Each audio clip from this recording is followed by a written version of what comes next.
नमस्ते दोस्तों। आज हम लोग पढ़ेंगे types of relation. Types of relation. Previous lecture में हम लोगों ने जाना कि रिलेशन क्या होता है। आज हम लोग पढ़ेंगे रिलेशन के प्रकार, यानी कि रिलेशन हमारे कितने प्रकार के होते हैं और उन सबको समझेंगे भी। अगर ए हमारा कोई नॉन एम्प्टी सेट हो, क्या हो? नॉन एम्प्टी सेट, तो ए क्रॉस ए के जितने भी सबसेट होंगे, यानी कि पर्टिकुलर ले लिया जैसे कि आर, तो ए क्रॉस ए का सबसेट है आर, तो ये आर हमारा कहलाएगा relation on a set A. क्या कहलाएगा? रिलेशन ऑन अ सेट ए। जैसे कि हमने ले लिया ए को, ए सेट है हमारा जिसमें एलिमेंट है 1 2 3। आप ए क्रॉस ए निकालो, ए क्रॉस ए। कार्टेशियन प्रोडक्ट निकालने का क्या तरीका है? आप वन एलिमेंट लीजिए, उसको दूसरा जो सेट है उसके सारे से क्या करिए? रिलेट। अब यहाँ पे दूसरा सेट भी हमारा ए ही है, तो यानी कि 1 को आप रिलेट करिए सेट ए के सारे एलिमेंट, यानी कि 1 कॉमा 1, 1 कॉमा 2, 1 कॉमा 3। 1 सबसे रिलेट हो गया, 1 1 से हुआ, 1 2 से हुआ, 1 3 से हुआ। फिर आप 2 लीजिए, तो 2 कॉमा 1, 2 कॉमा 2, 2 कॉमा 3 हो गया, 2 भी रिलेट। अब 3 लीजिए, तो 3 कॉमा 1, 3 कॉमा 2, 3 कॉमा 3। ये क्या आ गया? ए क्रॉस ए। अब ए क्रॉस ए के जितने भी सबसेट आप लोगे वो क्या कहलाएंगे? हमारे रिलेशन। जैसे कि आप ले लो R1, जिसमें आप ले लिए एलिमेंट 1 कॉमा 2, 2 कॉमा 3, 3 कॉमा 3। तो आप देखेंगे कि ये हमारा जो R1 है ये सबसेट है किसका? ए क्रॉस ए का। तो R1 क्या हुआ? R1 हमारा रिलेशन हुआ। इसी प्रकार आप जितने भी चाहेंगे उतने सबसेट आप लीजिए, यानी कि ए क्रॉस ए का कोई भी अगर आप सबसेट लेंगे तो क्या होगा? रिलेशन होगा। जैसे कि हम लोगों ने ये देखा कि 1 2 2 3 3 3 ये सारे ए क्रॉस ए में मौजूद है, तो यानी कि ये सबसेट हुआ ए क्रॉस ए का। अगर ये सबसेट है ए क्रॉस ए का तो R1 क्या हुआ? रिलेशन ऑन अ सेट ए। अब आज हम लोग पढ़ रहे हैं टाइप्स ऑफ रिलेशन। तो सबसे पहले हम लोग पढ़ेंगे आइडेंटिटी रिलेशन। Identity relation. ये आइडेंटिटी रिलेशन क्या होता है? यानी कि इतने सारे सबसेट जो ए क्रॉस ए के बनेंगे उनमें से कौन सा हमारा रिलेशन आइडेंटिटी रिलेशन कहलाएगा? तो देखिए, द रिलेशन आई ए, और आई ए क्या है? यानी कि रिलेशन हमारा कुछ इस प्रकार का अगर हो, A comma A for all A belonging to capital A, यानी कि कैपिटल ए हमारा कोई नॉन एम्प्टी सेट है, उसके सारे एलिमेंट आप लीजिए और वो किससे रिलेट होने चाहिए? अपने आप से। यानी कि अगर इस फॉर्म में हो ए कॉमा ए, यानी कि हर एक एलिमेंट अपने आप से क्या हो? रिलेट हो। तो उस प्रकार का जो हमारा रिलेशन बनेगा वो कहलाएगा आइडेंटिटी रिलेशन। यानी कि the relation I A is called the identity relation on A। क्या कहलाएगा? आइडेंटिटी रिलेशन ऑन ए। यानी कि, और इसमें बहुत ध्यान से एक बात सुनिएगा, नोट दैट, ये बहुत यहां पे ज्यादा फोकस करिएगा। Note that in identity relation, every element should be related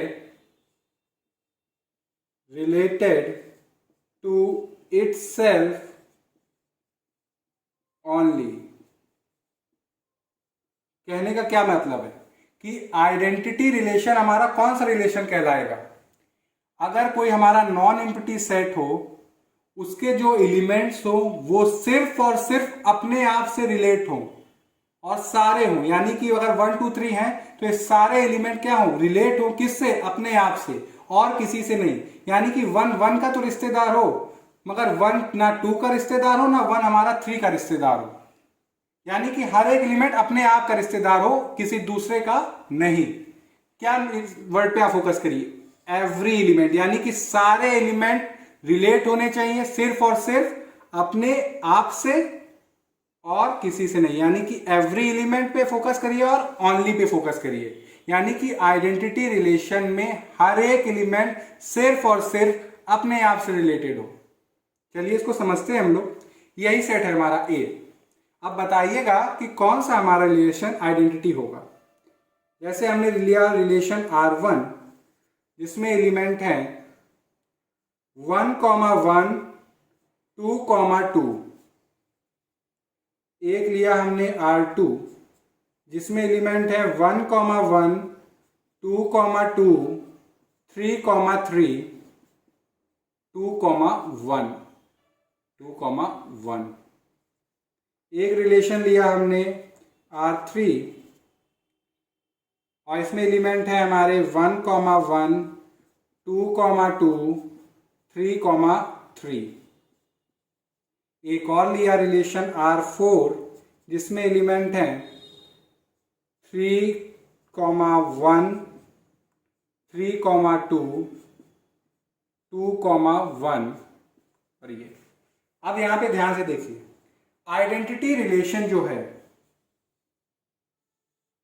क्या कह रहा है कि हमारा वो रिलेशन आइडेंटिटी रिलेशन कहलाएगा जिसमें हर एक एलिमेंट सेट का अपने आप से रिलेटेड हो।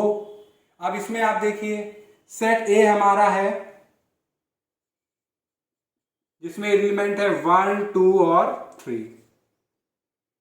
1 अपने आप से रिलेटेड है, यानी कि 1 1 का रिश्तेदार है, यानी कि एक अपने आप का रिश्तेदार है। 2 2 भी रिश्तेदार है, मगर इसमें 3 3 नहीं है। और शर्त क्या है कि सारे एलिमेंट सेट ए के खुद से रिलेटेड हो। ये आइडेंटिटी रिलेशन नहीं है। क्यों नहीं रिलेशन है?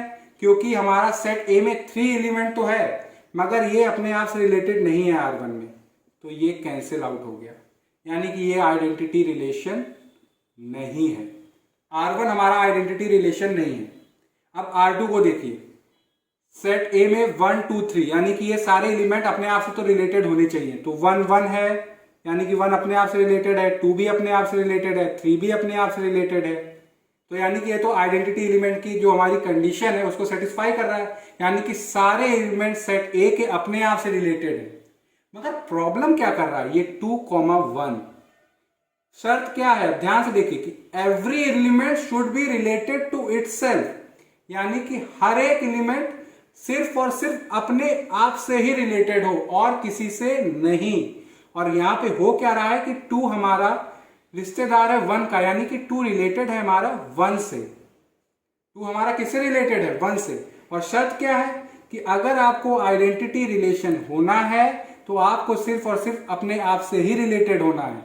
और यहाँ पे 2 क्या कर रहा है कि अपने आप से है, चलेगा, मगर ये 1 से रिलेट हो गया है, इसलिए ये भी हमारा आइडेंटिटी रिलेशन नहीं है, कैंसिल आउट हो गया। ये समझ में आ रहा होगा आई होप कि मैं क्या कहना चाह रहा हूं। अब इसको देखिए, सेट ए में 3 एलिमेंट है। आइडेंटिटी रिलेशन की शर्त क्या है कि हर एक एलिमेंट अपने आप से रिलेटेड हो। तो 1 अपने आप से रिलेटेड है, 2 अपने आप से रिलेटेड है, 3 अपने आप से रिलेटेड है, और कोई एलिमेंट ऐसा है नहीं जो किसी और से रिलेटेड हो। तो एक R3 है जो कि हमारा आइडेंटिटी रिलेशन है। सिर्फ और सिर्फ R3 को आप देखिए, क्योंकि इसमें क्या है, सारे एलिमेंट अपने आप से रिलेटेड है, सही, और कोई भी एलिमेंट किसी दूसरे से रिलेटेड नहीं है। तो ये हमारा क्या हुआ, आइडेंटिटी एलिमेंट। सारे एलिमेंट खुद से रिलेटेड है और कोई भी एलिमेंट किसी और से नहीं। यहाँ पे सारे एलिमेंट नहीं थे, यहाँ पे एक हमारा जो एलिमेंट था वो किसी और से भी रिलेटेड हो रहा था, इसलिए ये फॉल्स हो गया, ये फॉल्स हो गया, ये फॉल्स नहीं हुआ। यानी कि R3 हमारा आइडेंटिटी रिलेशन है। R4 आप देख सकते हैं कि ये बिल्कुल भी हमारा आइडेंटिटी रिलेशन नहीं है। क्यों? क्योंकि इसमें कोई भी एलिमेंट अपने आप से रिलेटेड नहीं है, तो कैंसिल आउट हो गया। तो ये रहा हमारा आइडेंटिटी रिलेशन। अब बात करते हैं, ये हमारा सबसे पहला रिलेशन है। अब बात करने जाते हैं हम लोग रिफ्लेक्सिव रिलेशन की। ये रिफ्लेक्सिव रिलेशन क्या होता है? रिफ्लेक्सिव रिलेशन, ये रिफ्लेक्सिव रिलेशन क्या हुआ? रिफ्लेक्सिव रिलेशन को अब हम लोग समझते हैं। अगर मान लीजिए ए हमारा कोई नॉन एम्प्टी सेट है और उसका सबसेट हमने लिया ए क्रॉस ए का, मान लीजिए आर, तो ये आर हमारा कहलाएगा reflexive. R is called reflexive. तो ये आर हमारा कब रिफ्लेक्सिव, यानी कि ए क्रॉस ए का कोई सबसेट है, मान लीजिए आर, तो ये जो आर है ये हमारा रिफ्लेक्सिव रिलेशन कब कहलाएगा? आप जरा ध्यान से देखिए, रिफ्लेक्सिव रिलेशन कब कहलाएगा? इफ ए, यानी कि क्या कहना चाह रहा हूं कि A comma A belongs to R for all A, यानी कि for all A belongs to set A. क्या कहने का मतलब है कि आर हमारा ए क्रॉस ए का कोई सबसेट रिफ्लेक्सिव रिलेशन तब कहलाएगा अगर उस सेट ए के जितने भी एलिमेंट हैं अपने आप से रिलेटेड हों, और किसी से हो रहा है तो कोई प्रॉब्लम नहीं। जैसे यहां पे ओनली शब्द लगा दिया गया था कि सिर्फ और सिर्फ अपने आप से होना है, कहीं और आप रिश्तेदारी नहीं कर सकते, मगर ऐसा यहां पे नहीं है। कोई भी रिलेशन आर हमारा रिफ्लेक्सिव रिलेशन कहलाएगा, बस शर्त यह है कि उस सेट के सारे एलिमेंट क्या हों, अपने आप से रिलेटेड, और किसी से हो तो कोई प्रॉब्लम नहीं। तो अब देखिए, जैसे R1 है, सेट हमारा फिर से क्या है 1, 2, 3। ये सेट ए है जिसमें एलिमेंट है 1, 2, 3। तो 1, 1, 2, 1, 3, 2, 2, 2,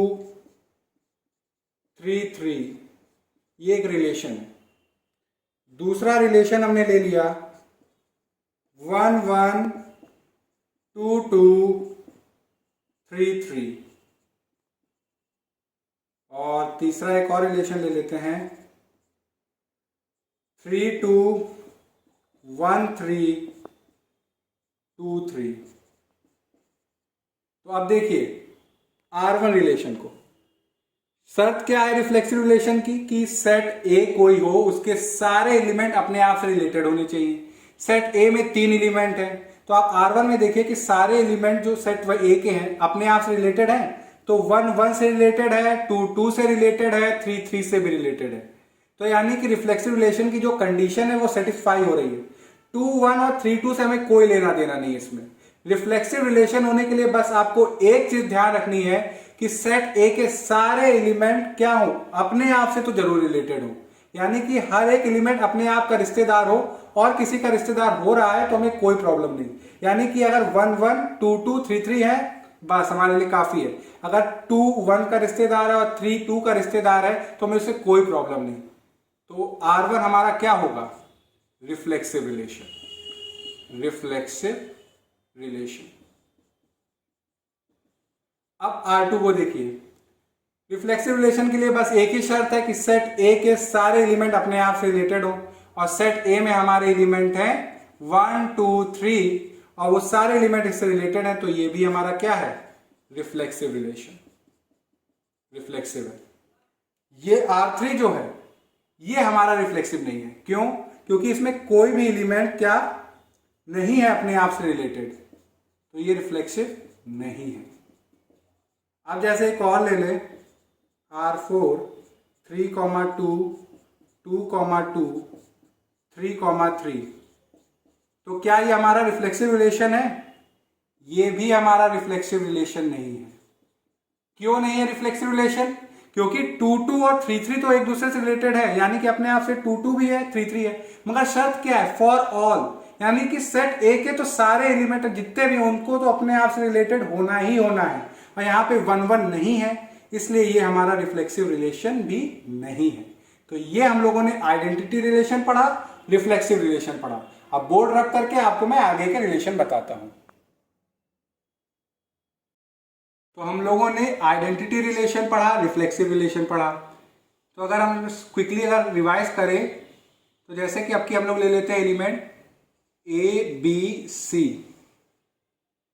3 एलिमेंट, और हमने रिलेशन डिफाइन किया A comma A, B comma B, C comma C, और एक रिलेशन हमने डिफाइन किया A comma A, B comma B, C comma B, A comma B और सी कॉमा सी। तो आप बताइए R1 हमारा आइडेंटिटी रिलेशन है? जी हाँ, बिल्कुल है, क्योंकि सेट ए के जितने भी एलिमेंट हैं ये अपने आपस में रिलेटेड है, यानी कि हर एक एलिमेंट अपने आप का रिश्तेदार है। ए बी सी है तो ए अपने आप का रिश्तेदार है, बी अपने आप का रिश्तेदार है, सी अपने आप का रिश्तेदार है। तो ये हमारा आइडेंटिटी रिलेशन है। क्या ये रिफ्लेक्सिव रिलेशन भी है? आप ध्यान से देखिए, रिफ्लेक्सिव रिलेशन भी क्या कहता है कि अगर सेट में जितने भी एलिमेंट हैं वो अपने आप से तो रिलेटेड होने ही चाहिए। तो यहाँ पे ए बी सी और ये तीनों एलिमेंट क्या है, अपने आप से रिलेटेड, तो ये रिफ्लेक्सिव भी है, ये रिफ्लेक्सिव भी है। अब R2 पे आइए, इसमें ए है, यानी कि आइडेंटिटी की क्या शर्त है? सारे एलिमेंट सेट ए के अपने आप से रिलेटेड हो और किसी से ना हो। तो हर एक एलिमेंट अपने आप से रिलेटेड है, ए से रिलेटेड है, बी से रिलेटेड है, सी से रिलेटेड है। मगर अब प्रॉब्लम क्या आ रही है कि सी हमारा बी से रिलेटेड है और ए हमारा बी से रिलेटेड है। तो यानी कि इन दोनों की वजह से ये हमारा आइडेंटिटी रिलेशन नहीं है, क्योंकि आइडेंटिटी की शर्त है कि सारे एलिमेंट अपने आप से रिलेटेड हो और किसी से नहीं। क्या ये रिफ्लेक्सिव रिलेशन है? तो आप ध्यान से देखेंगे कि रिफ्लेक्सिव की बस एक ही कंडीशन है कि सारे एलिमेंट अपने आप से रिलेटेड हो। तो ए से रिलेटेड है, बी से रिलेटेड है, सी से रिलेटेड है, और अगर आपके एलिमेंट किसी और से भी रिलेटेड है तो हमें कोई फर्क नहीं। यानी कि अगर सी बी का रिश्तेदार है या ए बी का रिश्तेदार है, हमें उससे कोई लेना देना नहीं। बस ये है कि ए खुद का रिश्तेदार हो, बी भी खुद का रिश्तेदार हो, सी का भी खुद का रिश्तेदार हो। तो ये तीनों मौजूद है, तो ये रिफ्लेक्सिव है, ये रिफ्लेक्सिव है। तो इससे कंक्लूजन क्या निकला कि हर आइडेंटिटी रिलेशन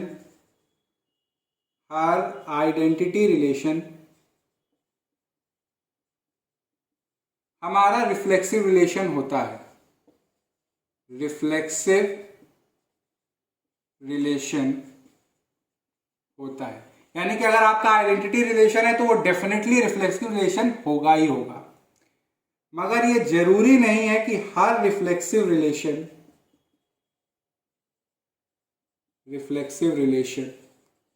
आपका आइडेंटिटी रिलेशन हो, आइडेंटिटी रिलेशन हो।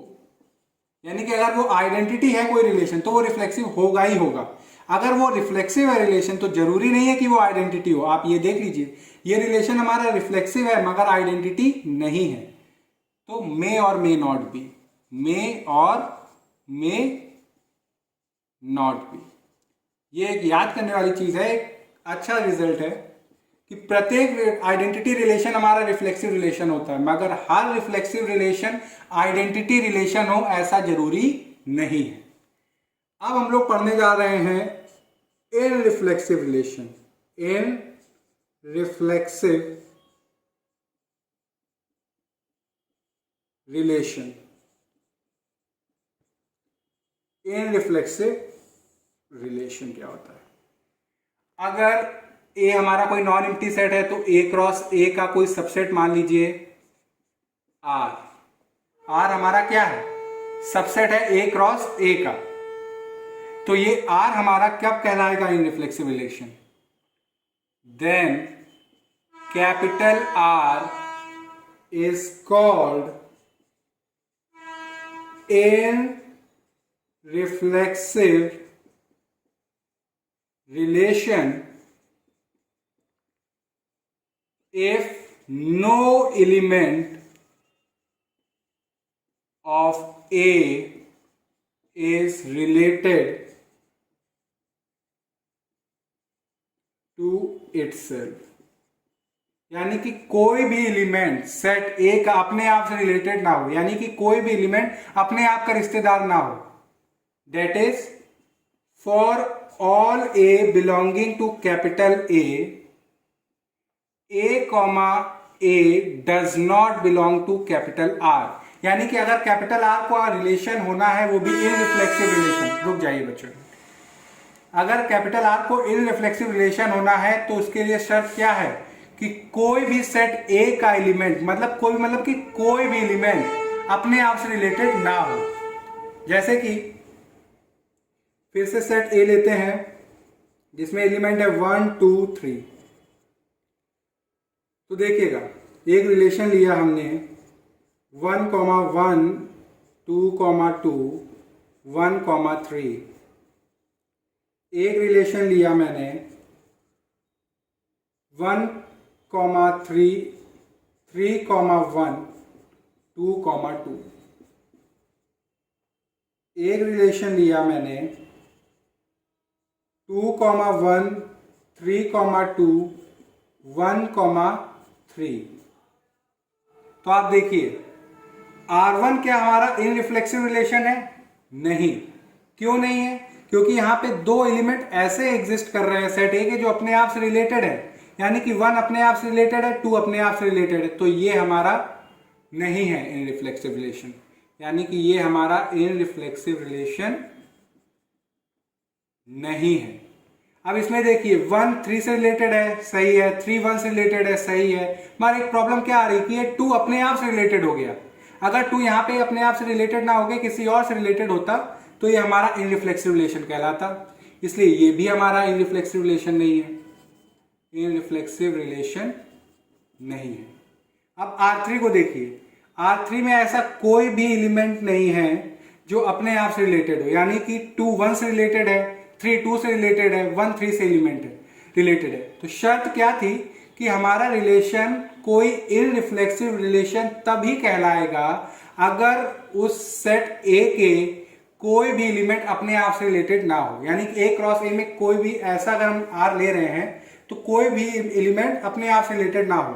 तो R3 में ऐसा कोई भी एलिमेंट नहीं है सेट ए का जो अपने आप से रिलेटेड हो, ना 1 1 रिलेटेड है, ना 2 2 है, ना 3 3 है। तो सिर्फ और सिर्फ यही हमारा इनरिफ्लेक्सिव रिलेशन है। क्यों ये इनरिफ्लेक्सिव रिलेशन है? क्योंकि इसमें कोई भी एलिमेंट अपने आप से रिलेटेड नहीं है, और इनरिफ्लेक्सिव रिलेशन की कंडीशन ही यही है कि सेट ए का कोई भी एलिमेंट अपने आप से रिलेटेड ना हो। कोई भी मतलब कि कोई भी। यहां पे क्यों फेल कर रहे थे? क्योंकि 2 एग्जिस्ट कर रहा था, ये अपने आप से रिलेटेड है। अगर एक भी एग्जिस्ट कर जाएगा तो हमारा इनरिफ्लेक्सिव नहीं होगा। तो ये हो गई हमारी इनरिफ्लेक्सिव की बात। अब हम लोग बात करते हैं सिमेट्रिक रिलेशन। सिमेट्रिक रिलेशन, ये सिमेट्रिक रिलेशन क्या होता है? फिर से अगर ए कोई हमारा नॉन एम्प्टी सेट है तो ए क्रॉस ए का कोई सबसेट होगा, मान लीजिए आर, तो ये आर हमारा सिमेट्रिक रिलेशन कहलाएगा। Then R is called symmetric relation if A, यहां पे लिखते हैं इसको कि ए अगर बी से रिलेटेड है, यानी कि अगर ए बी का रिश्तेदार है तो बी को भी ए का रिश्तेदार होना पड़ेगा। यानी कि अगर ए हमारा बी से रिलेटेड है तो बी को भी ए से रिलेटेड होना पड़ेगा। यानी कि डेट इज कि अगर ए कॉमा बी हमारा आर में है, यानी कि कोई हमारा ए क्रॉस ए का सबसेट आर है, तो आर हमारा सिमेट्रिक रिलेशन कब कहलाएगा कि अगर ए कॉमा बी हमारे आर में मौजूद है तो यह अब जरूरी हो गया है कि बी कॉमा ए को भी आर में हो चाहिए, यानी कि बी कॉमा ए को भी आर में होना पड़ेगा। यानी कि अगर हमारा बी का रिश्तेदार है तो अब आर में जरूर ऐसा एक हमारा एलिमेंट एग्जिस्ट करे जिसमें बी भी हमारा ए का रिश्तेदार हो, तो ये हमारा कहलाएगा सिमेट्रिक रिलेशन। सिमेट्रिक रिलेशन फिर से देखिए, अगर ए बी से रिलेटेड है तो बी ए से भी रिलेटेड हो, यानी कि अगर ए कॉमा बी अगर रिलेशन में एग्जिस्ट कर रहा है आर में, तो बी कॉमा ए को भी एग्जिस्ट करना पड़ेगा आर में। अब देखिए इसको फिर से हमने सेट लिया हुआ है 1, 2, 3। रिलेशन लिया हमने 1, 2, 2, 1, 3, 1। एक और रिलेशन लिया R2, इसमें एलिमेंट है 1, 2, 2, 1, 3, 1, 1, 3, 2, 2। एक और लिया हमने 1, 1, 2, 2, 3, 3। अब ध्यान से देखिए R1 हमारा क्या सिमेट्रिक रिलेशन है या ये नहीं, ये हमें पता करना है इस डेफिनेशन से। ए कॉमा बी अगर आर में एग्जिस्ट कर रहा है, यानी कि यहाँ पे मान लीजिए फर्स्ट इसको उठाइए तो 1, 2, यानी कि एक रिश्तेदार है 2 का, यानी कि एक रिश्तेदार है 2 का, यानी कि 1 इज रिलेटेड टू 2। तो इसमें अब ये जरूर एग्जिस्ट करना चाहिए, 2, 1 भी होना चाहिए। तो यहाँ पे 2, 1 है, तो यानी कि ये चीज तो सेफ हो गई, काम खत्म। अब यहाँ पे देखिए 3, 1 हमारा R1 में मौजूद है, तो अब शर्त के मुताबिक 1, 3 को भी क्या होना चाहिए, R1 में होना चाहिए। मगर क्या 1, 3 इसमें है, नहीं है, तो ये हमारा सिमेट्रिक रिलेशन नहीं होगा। शर्त क्या है कि अगर A, B अगर R में आ गया है तो अब तो ये जरूरी है कि B, A को भी R में होना ही होना है। 1, 2 अगर R में है तो 2, 1 है, इसलिए एक तब सेफ हो गया। अब इधर देखिए 3, 1 है, तो अब ये जरूरी हो गया था कि 1, 3 को इस R1 के अंदर होना चाहिए, नहीं है, इसलिए सिमेट्रिक नहीं हो पाया। अब इसको आप देखिए 1, 2 है, तो अब जरूरी है कि 2, 1 हो, तो है। 2, 1 है तो जरूरी है 1, 2 है, तो है। अब यहाँ पे देखिए 3, 1 है, तो अब ये जरूरी हो गया है कि 1, 3 भी रिलेशन में हो। तो आप देखेंगे कि 1, 3 भी हमारे रिलेशन में है, तो यानी कि ये कंडीशन हो गई। अब इसको देखिए 2, 2 हमारा है, तो अब जरूरी है कि 2, 2 और हो, तो भैया 2, 2 को आप उल्टा करके भी लिखेंगे तो 2, 2 ही रहेगा। तो यानी कि ये हमारा सिमेट्रिक रिलेशन है। क्यों सिमेट्रिक रिलेशन है? क्योंकि इसमें A, B अगर एग्जिस्ट कर रहा है तो B, A भी एग्जिस्ट कर रहा है। अगर 1, 2 है तो 2, 1 भी है, 3, 1 है तो 1, 3 भी है, और 2, 2 है तो आपका 2, 2 भी है। यानी कि अगर कहना का मतलब ये है कि अगर A B के इक्वल है, तो अगर A अगर B से रिलेटेड है तो यानी कंपल्सन है कि B को भी A से रिलेटेड होना पड़ेगा। तो ये तभी पॉसिबल है जब A B के बराबर हो, और ये हमारा होता है। यानी कि अगर A, B हमारा R में है तो सिमेट्रिक होने के लिए B, A को भी हमारे R में होना पड़ेगा। अगर A B बराबर है तो A = B होगा और B = A ही तो है। तो इसलिए 2, 2 है, तो यानी कि आपका 2, 2 अगर रिवर्स में भी लिखोगे तो कोई फर्क नहीं पड़ेगा, यानी कि ये सिमेट्रिक रिलेशन है। अब इसको देखिए R3 को 1, 1 है, 2, 2 है, 3, 3 है। यहाँ पे कोई एलिमेंट ऐसा तो है नहीं कि किसी दूसरे से रिलेटेड है, यानी कि अगर 1, 2 होता तो हम चेक करते कि 2, 1 को होना पड़े, मगर ऐसा कोई कंडीशन नहीं है, तो इसलिए ये भी हमारा सिमेट्रिक रिलेशन है। सिमेट्रिक के लिए क्या है कि अगर कोई दो अलग अलग एलिमेंट एक दूसरे से रिलेटेड है तो उनका रिवर्स ऑर्डर में भी रिलेटेड हो। यानी कि अगर A B से रिलेटेड है तो ये अब जरूरी बन गया है कि B को भी A से रिलेटेड होना है। और यहाँ पे 1, 1 से रिलेटेड, यानी कि एक से खुद रिश्तेदारी निभा रहा है, तो अगर आप रिवर्स करोगे तब भी वो रिश्तेदारी निभाएगा।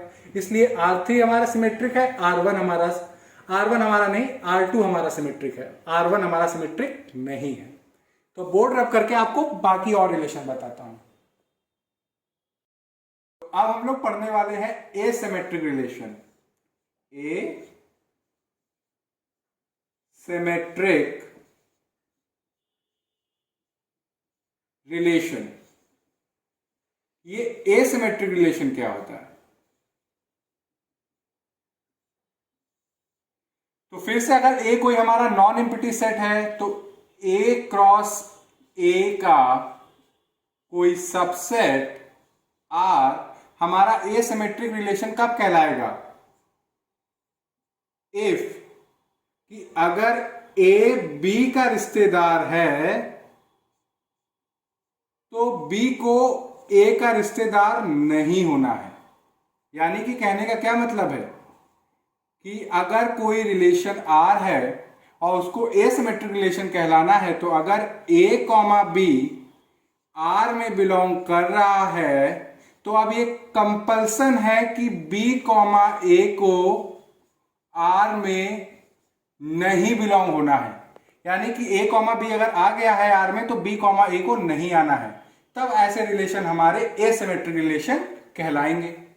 अब जैसे कि हमने फिर से एक सेट लिया एक जिसमें एलिमेंट है 1 2 3 और एक रिलेशन डिफाइन किया R1 जिसमें एलिमेंट है 1 2 3 1। फिर एक रिलेशन है R2 जिसमें है 1 2 3 1 2 2। फिर एक लिया R3 1 2 3 2 2 1। तो अब देखिए यहां पे क्या है एसिमेट्रिक रिलेशन की कंडीशन कि अगर a कॉमा बी हो तो b कॉमा ए ना हो। तो जैसे कि 1 कॉमा 2 है तो अब शर्त के हिसाब से 2 कॉमा 1 को R1 में नहीं होना चाहिए। तो आप देखिए कि 2 कॉमा 1 नहीं है, ये हम लोगों का पास हो गया।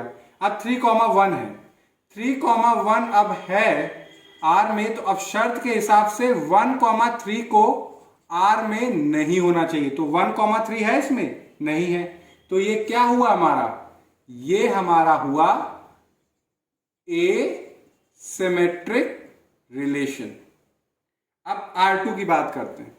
1 कॉमा 2 है, 2 कॉमा 1 नहीं है, पास। 3 कॉमा 1 है, 1 कॉमा 3 नहीं है, पास। अब बात आती है इस पे कि 2 कॉमा 2 है, तो क्या 2 कॉमा 2 से हमारा क्या एसिमेट्रिक रुक जाएगा कि नहीं होगा? तो उसको समझते हैं। 2 कॉमा 2 कुछ मामले में ऐसा है कि a कॉमा ए बिलोंग कर रहा है R में, तो शर्त एसिमेट्रिक के हिसाब से जब ये वाला ए आगे आ जाएगा और ये वाला ए पीछे चला जाएगा तो कोई फर्क नहीं है, इसको नहीं बिलोंग करना है।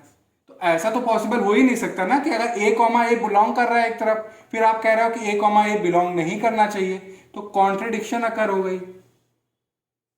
तो ये पॉसिबल नहीं है।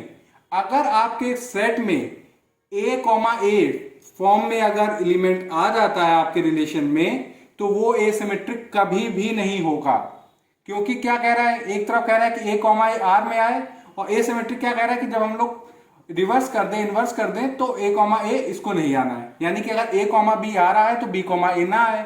और यहाँ पे क्या कह रहे हैं कि a comma A belongs to R, फिर कह रहे हैं कि a comma a does not belongs to R, तो ये तो पॉसिबल ही नहीं है। तो कभी भी अगर a बाई ए फॉर्म में यानी कि a कॉमा ए फॉर्म में अगर कोई एलिमेंट आता है रिलेशन में तो वो रिलेशन कभी भी एसिमेट्रिक नहीं होगा। तो ये हमारा एसिमेट्रिक नहीं होगा। कभी भी अगर एसिमेट्रिक को फेल करना है तो आप इस फॉर्म में ले लीजिए, a कॉमा ए फॉर्म में एलिमेंट कभी नहीं एसिमेट्रिक होगा। अब आप इसमें देखिए 1 कॉमा 2 है, शर्त के हिसाब से 2 कॉमा 1 नहीं होना चाहिए, मगर 2 कॉमा 1 है इसमें, तो ये भी हमारा एसिमेट्रिक नहीं होगा। एसिमेट्रिक की डेफिनेशन क्या कह रही है कि अगर a कॉमा बी आर में है तो b कॉमा ए आर में ना हो। तो यहां पे क्या प्रॉब्लम हो रही है कि 1 कॉमा 2 है और 2 कॉमा 1 भी आ गया, इसलिए ये हमारा एसिमेट्रिक नहीं हो रहा है। यहां पे क्या है कि अगर a कॉमा ए फॉर्म में अगर एलिमेंट आ जाता है तो ये भी हमारा एसिमेट्रिक नहीं होगा। एसिमेट्रिक कब होगा? कि जब a कॉमा बी हो और b कॉमा ए ना हो। तो ये सिर्फ यही कंडीशन फॉलो कर रहा है। तो जैसे अगर हम लोग ले लें R4 जिसमें एलिमेंट हो 1 कॉमा 1 2 कॉमा 2 3 कॉमा 3, तो ये क्या एसिमेट्रिक होगा? कभी भी एसिमेट्रिक नहीं होगा। क्यों नहीं होगा एसिमेट्रिक? क्योंकि शर्त क्या है कि अगर एक भी a कॉमा ए फॉर्म में अगर आ गया एलिमेंट तो वो कभी भी एसिमेट्रिक नहीं होने वाला। तो ये रही हम लोगों की बात एसिमेट्रिक की। अब बात करते हैं हम लोग anti symmetric. Anti symmetric relation, anti symmetric relation.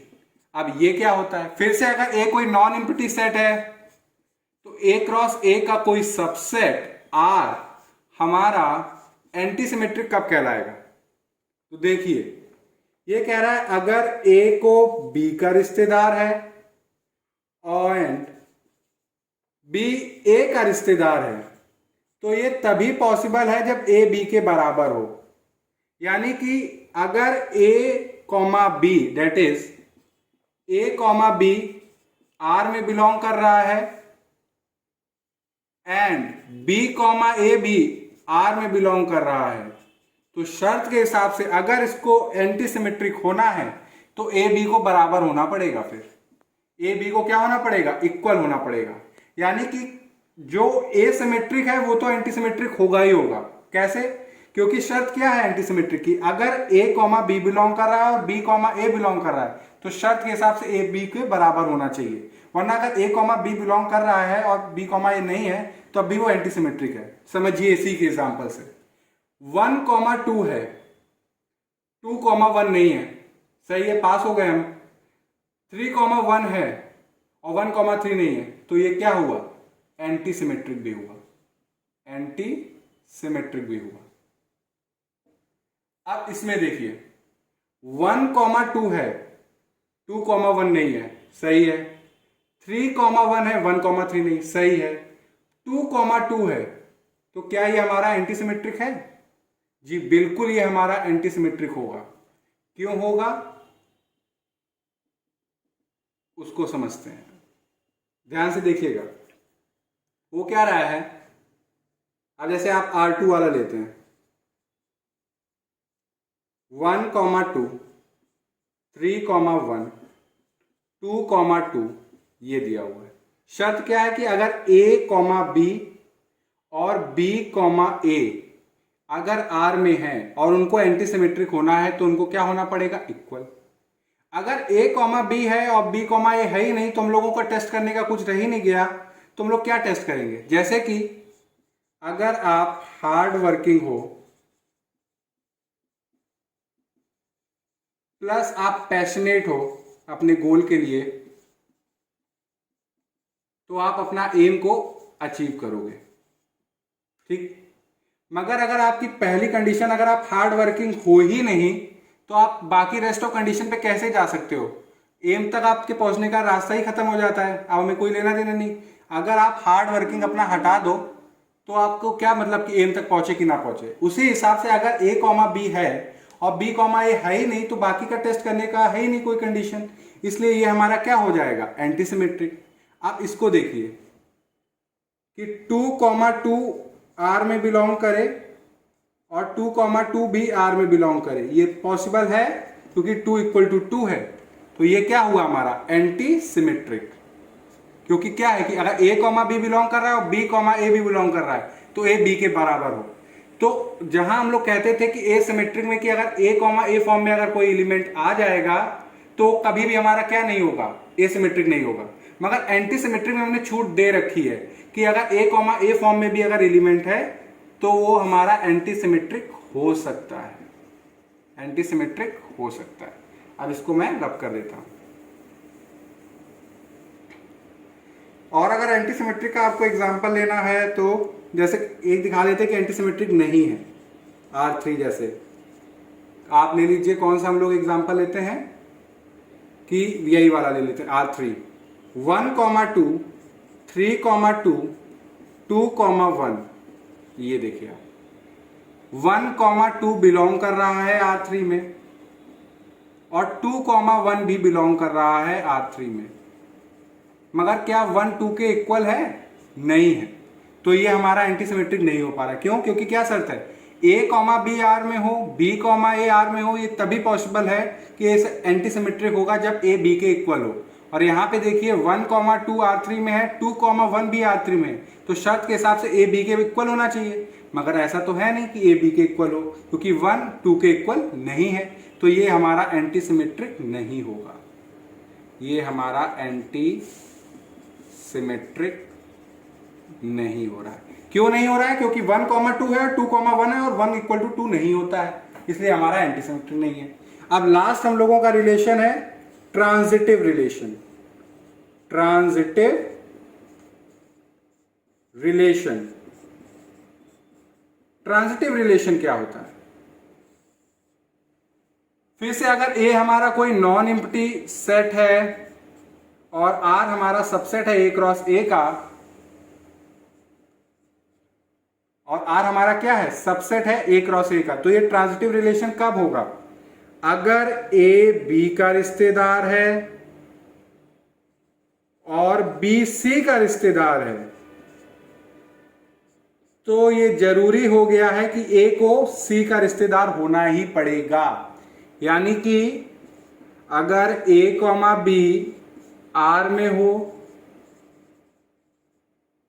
B comma सी भी आर में हो, तो अब ये कंपल्सन है कि ए कॉमा सी को भी आर में होना ही पड़ेगा।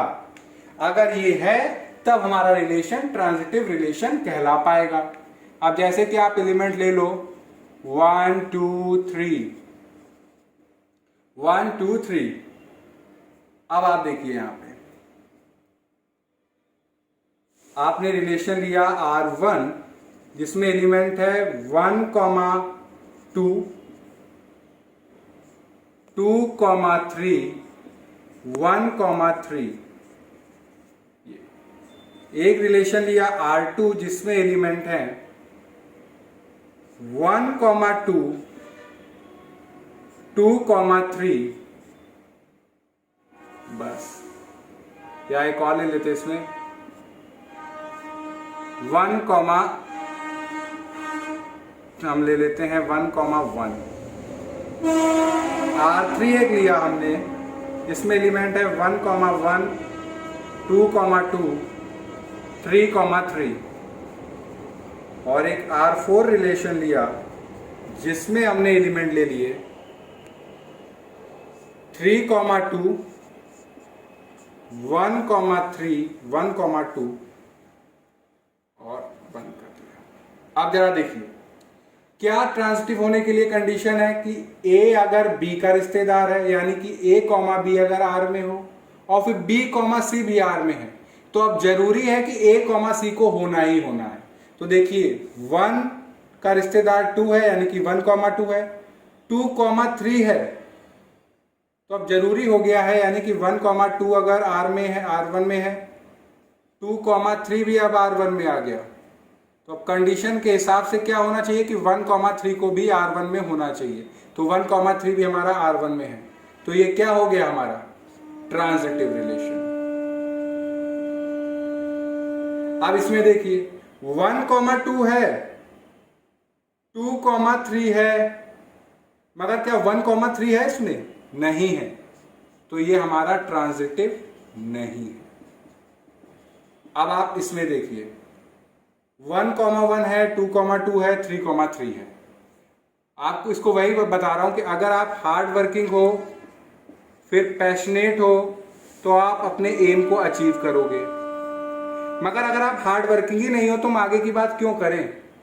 जब आपके अंदर हार्ड वर्क करने की कैपेसिटी नहीं है तो आपको एम तक पहुंचने का आपका क्या बात करें आपसे हम?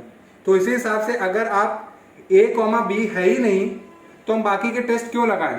और जब बाकी के टेस्ट नहीं लगा रहे तो हम लोग कुछ कह नहीं सकते उस चीज पे। तो ये हमारा क्या हुआ ट्रांजिटिव रिलेशन, क्योंकि यहाँ पे कोई भी A, B फॉर्म में कोई एलिमेंट नहीं है। जब A, B फॉर्म में कोई एलिमेंट नहीं है तो B, C के होने या ना होने से कोई फर्क नहीं पड़ता।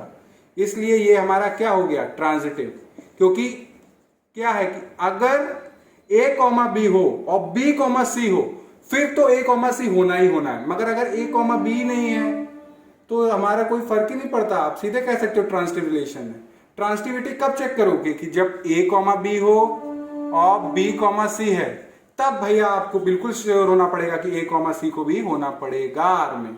अगर ये नहीं है तो बाकी की चीजें हम लोगों को चेक करनी नहीं, सीधे बोल दीजिए ट्रांजिटिव है। तो यहाँ पे कोई फॉर्म हमारा एलिमेंट A, B फॉर्म में है ही नहीं, तो हम लोग सीधे बोलेंगे कि ये ट्रांजिटिव है। अब इसमें देखिए 3, 2 है, ठीक, और 1, 2 है। अब कह रहे हैं कि A, B है, क्या इसमें कोई एलिमेंट बी कॉमा समथिंग है?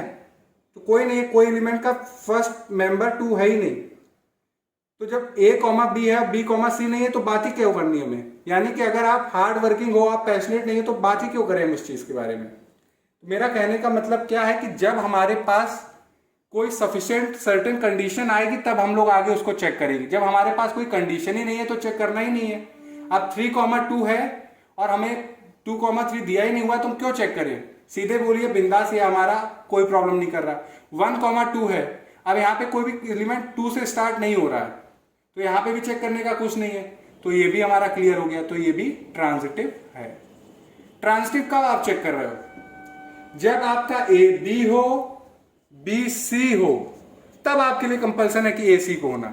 अगर आपका ए बी है और बी सी है ही नहीं, तो आप इसको चेक करने का कोई फायदा ही नहीं है, क्योंकि सफिशिएंट कंडीशन जब तक नहीं मिलेगी हम लोग आगे इसको टेस्ट नहीं करेंगे, तब तक हम लोग सही मान के ही चलेंगे। जब आप कोई हमारे लिए कोई क्राइटेरिया बनाओगे तभी तुम उसको फुलफिल करेंगे। जब हमारे लिए आप क्राइटेरिया दे ही नहीं रहे हो सफिशिएंट, तो क्या हम उससे सेटिस्फाई कराएंगे? इसलिए ये भी हमारा ट्रांजिटिव होगा। तो आज हम लोगों ने 7 टाइप्स के रिलेशन पढ़े। आई होप कि आपको ये समझ में आए होंगे। अब जो आप मेरे से प्रॉमिस करिए कि जो नेक्स्ट लेक्चर है आप उसको जरूर देखेंगे, क्योंकि उसमें हम लोग इससे रिलेटेड बहुत सारे एग्जाम्पल करेंगे और ये जितने भी रिलेशन है उनको बहुत अच्छे से समझेंगे। फिर भी अगर आपको इसमें कहीं कोई डाउट हो तो आप कमेंट सेक्शन में लिख के बताइएगा। Thank you.